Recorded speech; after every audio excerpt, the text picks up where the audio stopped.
Hello, and welcome to Biophilia, the new lighting design. My name is Candace Hubner, and I'm the Administrative Coordinator for the IALD. Before I introduce our speaker, I'd like to go over some general housekeeping notes. Our speaker will be doing live Q&A during this session. Please click on the Q&A icon at the bottom of your screen to type in your questions. If you have any technical issues, please put them in the chat function, and an ILD staff member will respond to you privately in chat. Finally, this session will be recorded and available after the conference. Your microphones will be muted and cameras turned off for the duration of the session. And now I am pleased to introduce Julia Hartman. Julia is the founder and principal of Lightsphere, an interdisciplinary design practice based in Zurich, Switzerland, and Vaduz, Liechtenstein. She is a very active ILD professional member, serving on a number of IALD and LIRC committees. Julia is also one of the founding members and co-coordinators of the ILD Alpine chapter. In 2019, Julia was accredited Certified Lighting Designer, being the first CLD in Switzerland. Thank you for the introduction. And hello everyone, and welcome to the presentation about biophilia and the new lighting design. What do we need to know?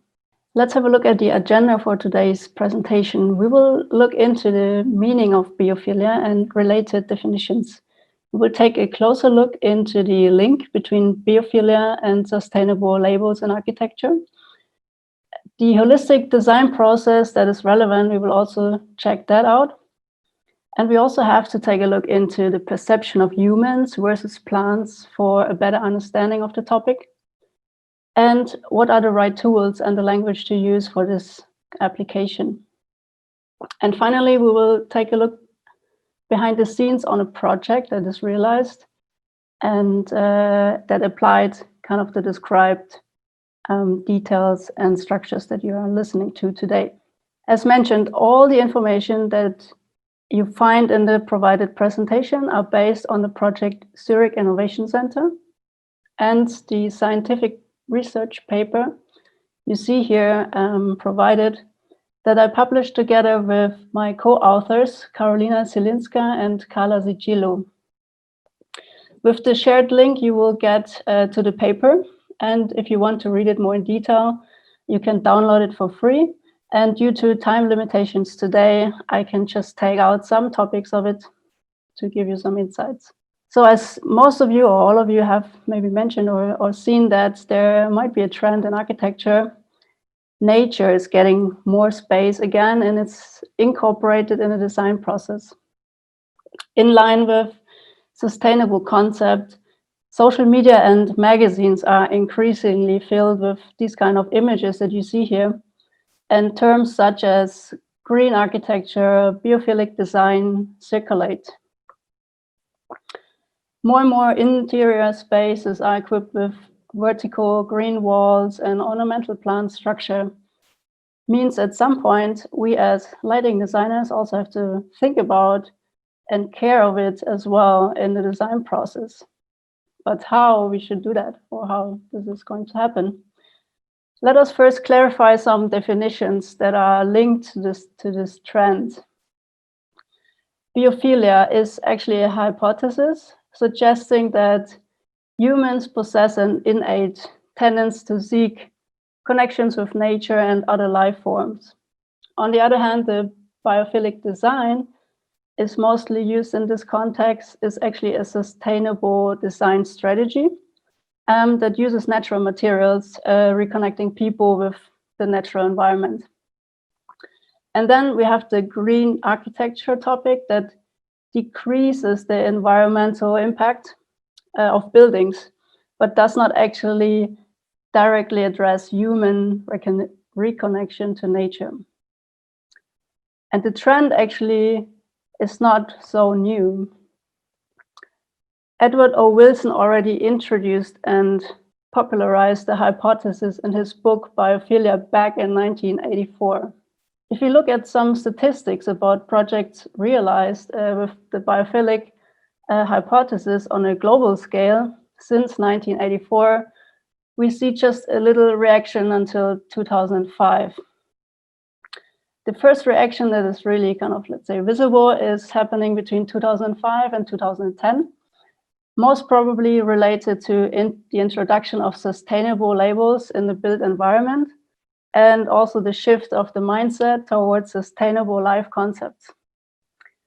If we would do this research again after 2020, like now, the curve most probably will kind of have a steeper increase related to the situation we are all in at the moment, as we see an increased need of reconnecting with nature.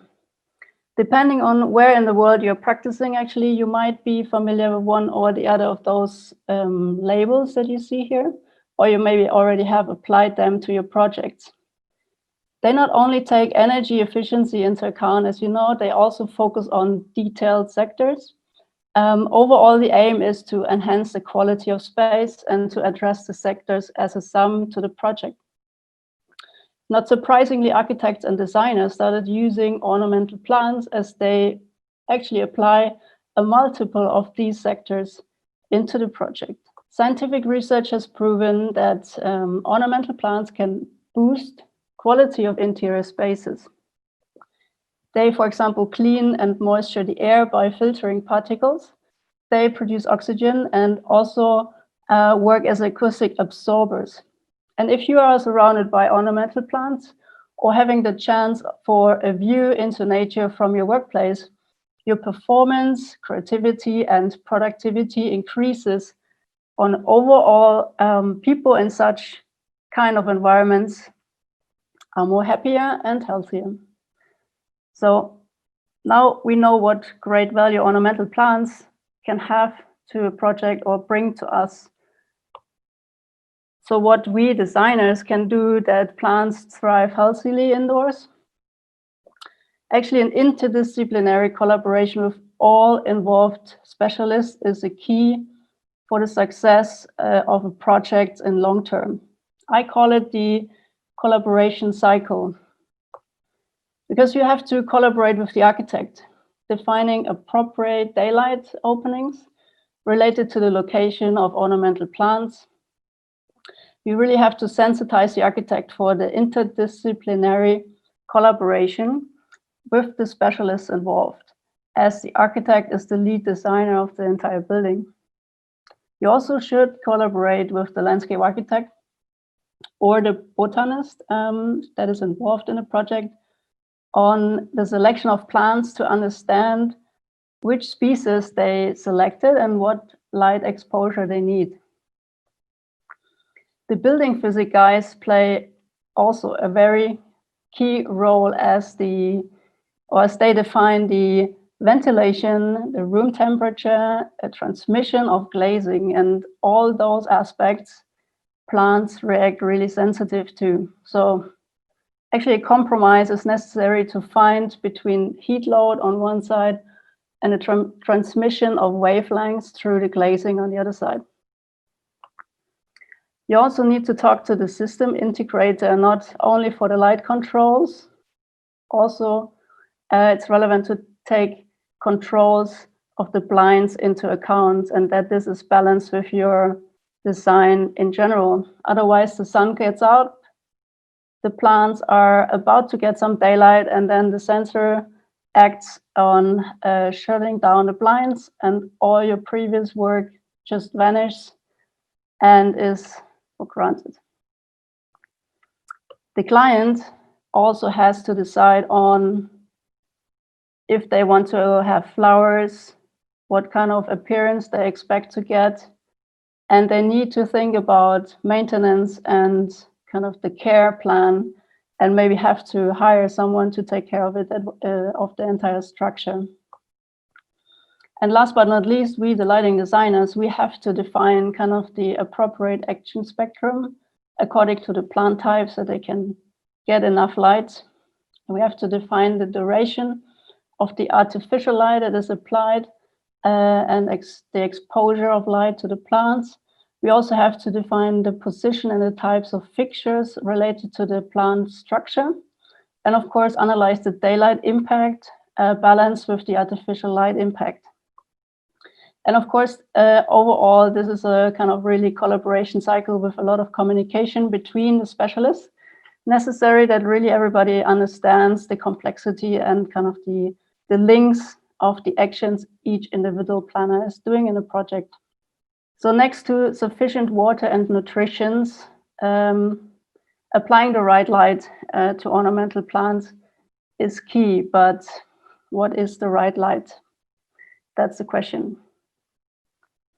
Let us recap some physics. Yes, I know we all know these kind of graphics, but we need to keep something in mind, that the wavelengths of the electromagnetic spectra are energy waves consisting of photons. And the energy, hence the photons, and the density of the photons varies depending on the range of the spectra. Keep this in mind as we are coming back to this shortly. And another thing we have to keep in mind is our perception.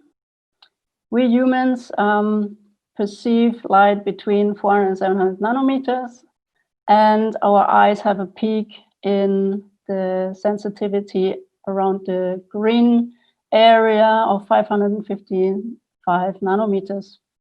And the unit we use for that is like lux to describe the intensity of light.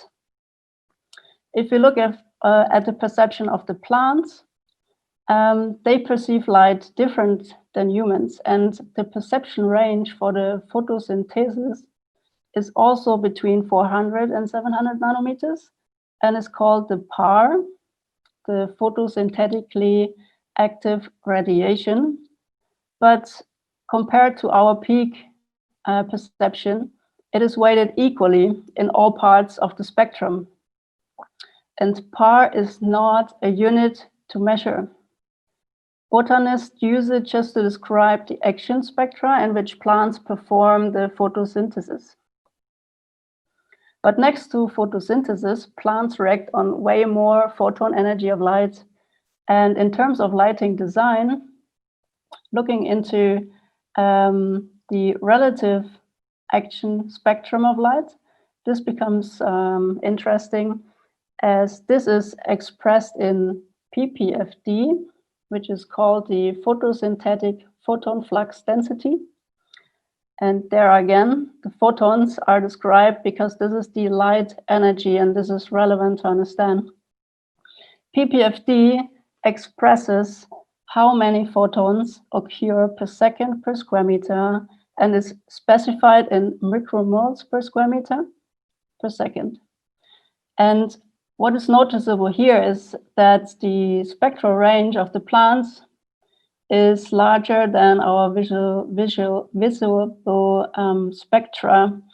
Means if you want to know what's going on here and here, beside the visible part, you also need to have a device that can measure this range, the wider range of the spectra.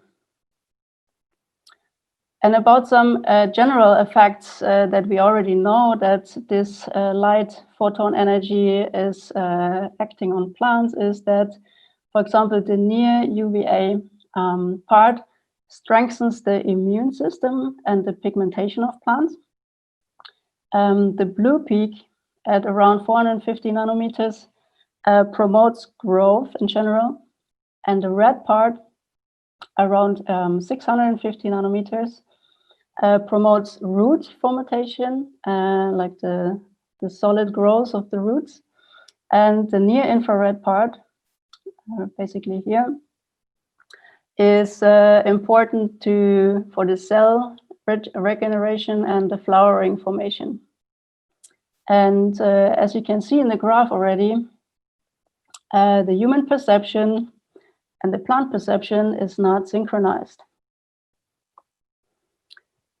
When you mix blue and red light, as you know, to create a good action spectra for planting, you will get magenta. And that puts us, for the design world, into a dilemma.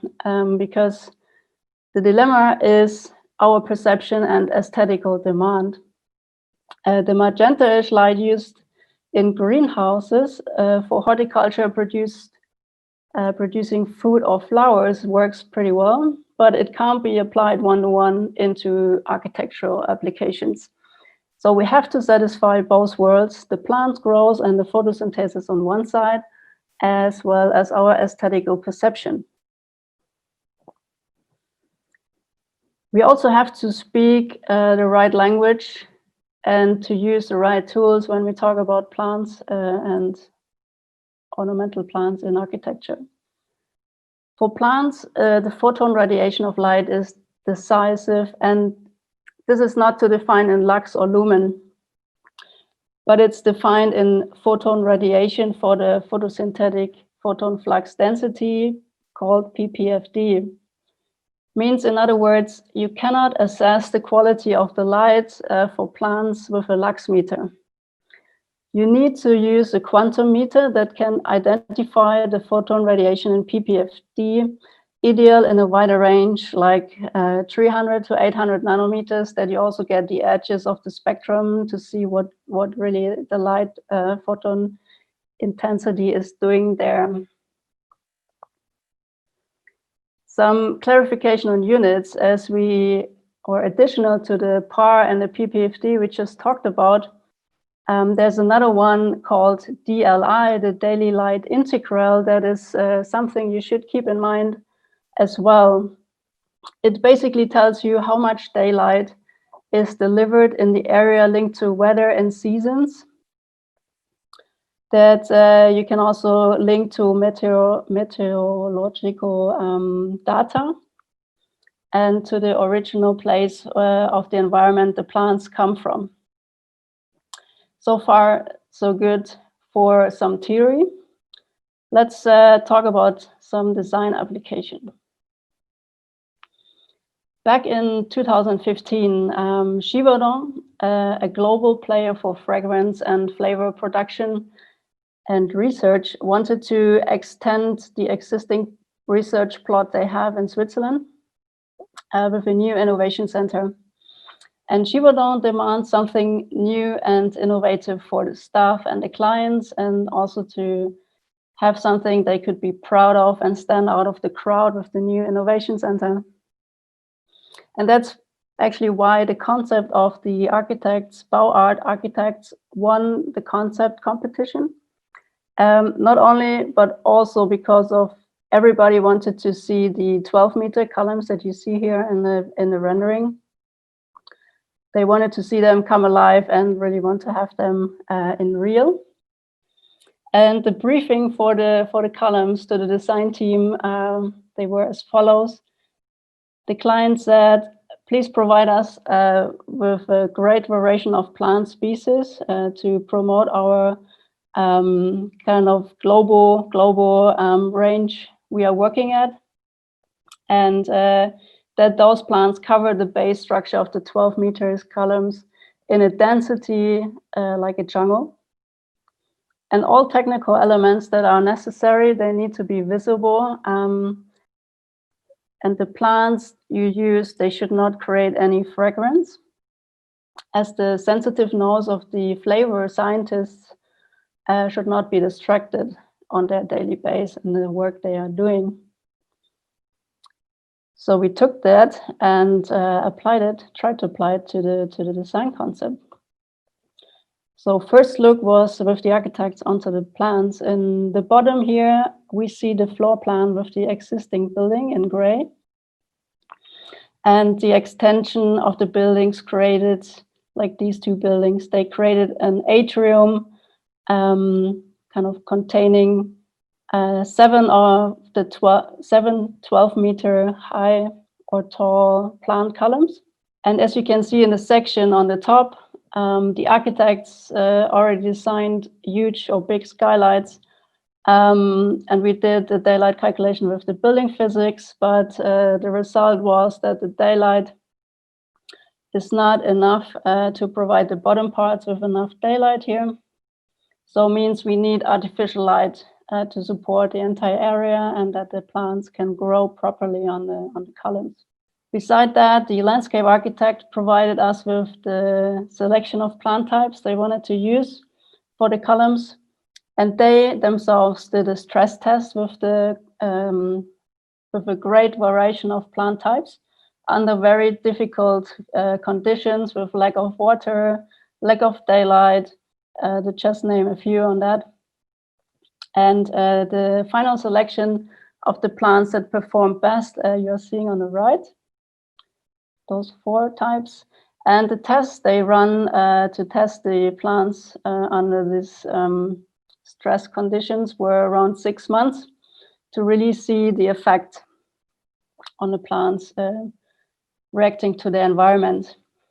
And now, knowing the details of the daylight setup and the plant species they wanted to use for the columns, all eyes came back to us lighting designers, requesting now, okay, what is the right light now to apply that the plants grow healthily?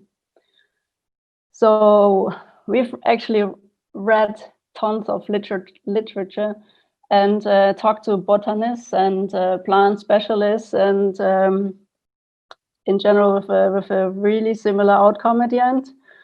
As back in 2015, we hardly got any info about detailed light spectra, nor anything on LED spectra and lamp sources used for plants. We found plenty of information about watering and nutrition, but when it comes to light, it basically says all the same. Plants need appropriate light depending on the point of origin related basically to the DLI, the daily light integral that we have heard before. So we actually said, okay, to not lose more time on the project, we will put all the books and readings aside and we will run a field test ourselves. So we asked the architect or the landscape architect to provide us with the selected species of the plants they selected. We did actually several tests about LEDs in a range. So test number 1, shown here, we wanted to know and understand how so-called full spectrum LEDs affect the plant's growth. And we applied lights, like the artificial light, 12 hours a day with a timer, and followed the watering process and the advice from the landscape architect, and also had 12 hours of nighttime for the plants to recover. And we documented the growing process over a period of 6 months. And after that time, we were able to say that basically the spectra of this full spectrum LEDs performed not as we expected them to perform on the selected plants. So in number 1, we can see with the higher blue ratio that the plants basically grow too fast. So they had weak stems, so this was not appropriate to the project. On the second image or row, you see with a high peak and a low red, like an unbalanced spectra, we could hardly see any reaction on the plants. So this was also a no. And number 3, on first hand, it looked quite okay, but because it had many shoots. But on the other hand, it had small leaves and the growing was really slow according to the expected ratio and time. So this was also not appropriate, or it was not sufficient for us.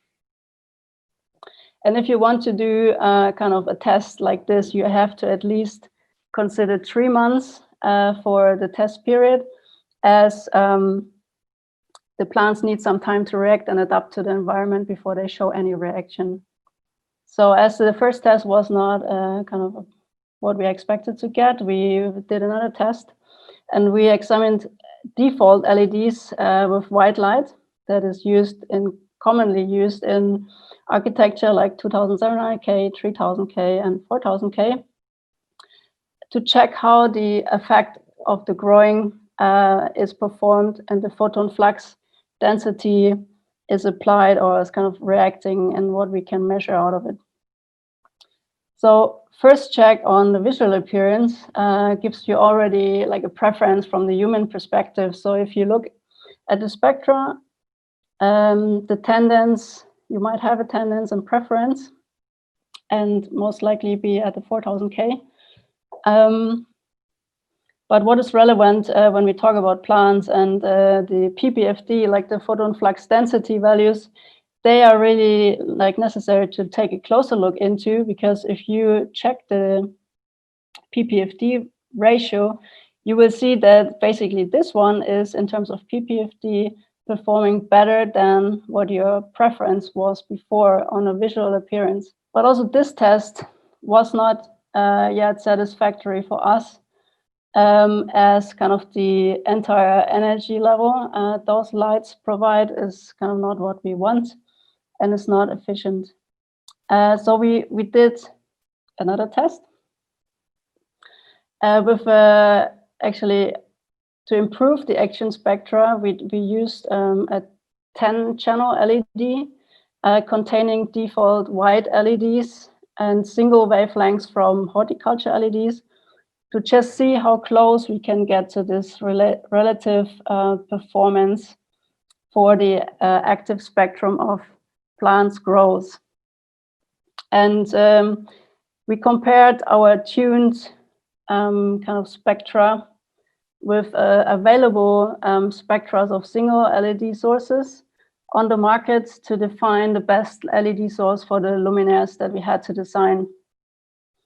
And for sure, there's more research necessary on that topic. But for our project, we had to go on here and kind of made the best of what we had available at the time.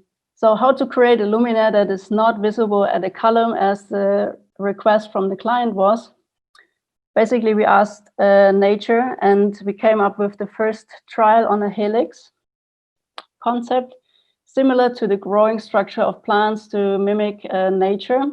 And this proposal was presented to the architects close to Christmas season.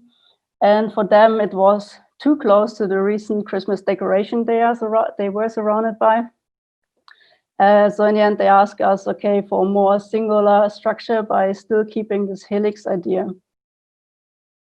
So this led us to we called it the cactus approach.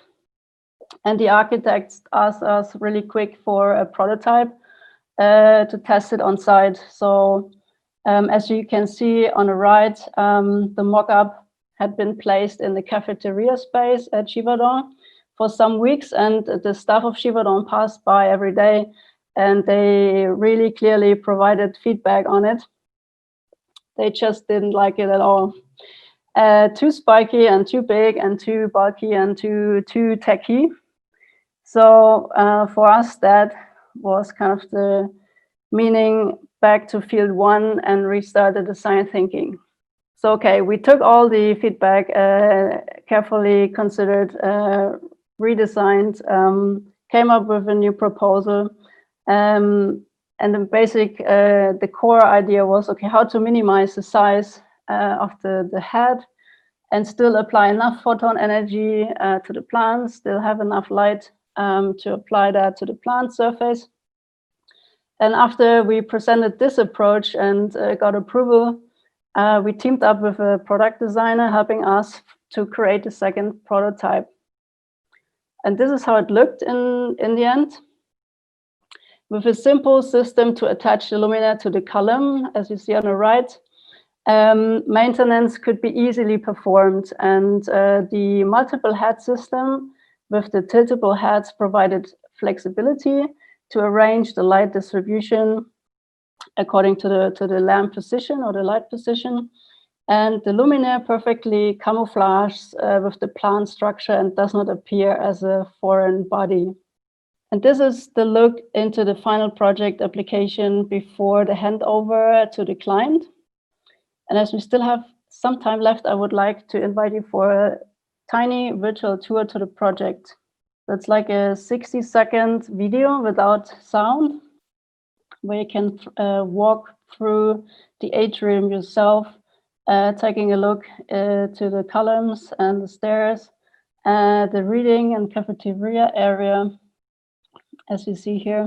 And for the design concept, it was not only necessary to have a nice looking column, also the entire environmental or architectural illumination that you can see here was kind of integrated or following the design of the architectural space.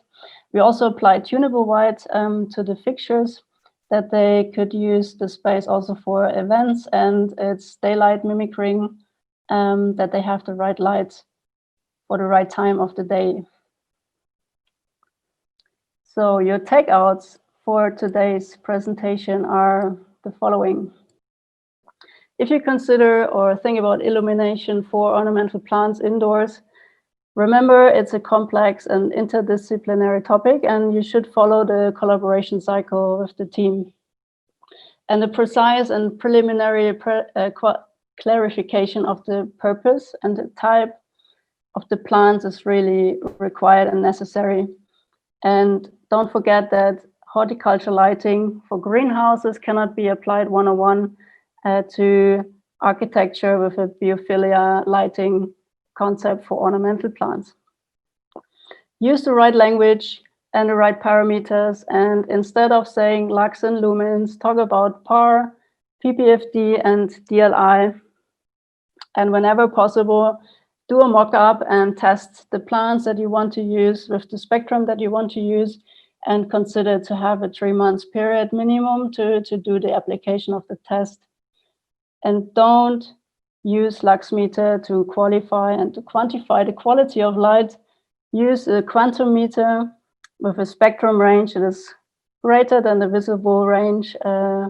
Basically 300 to 780 nanometer is not enough. And don't apply light during the nighttime. That's really a no-go, because plants need also beauty sleep as we do, and they need time to recover. Otherwise, they will die on a burnout and related to the photo period.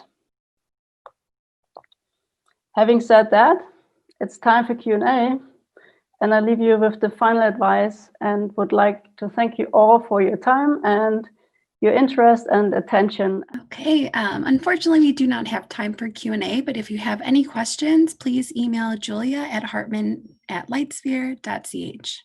I hope you've enjoyed this session, and you will join us in our next session. Thank you.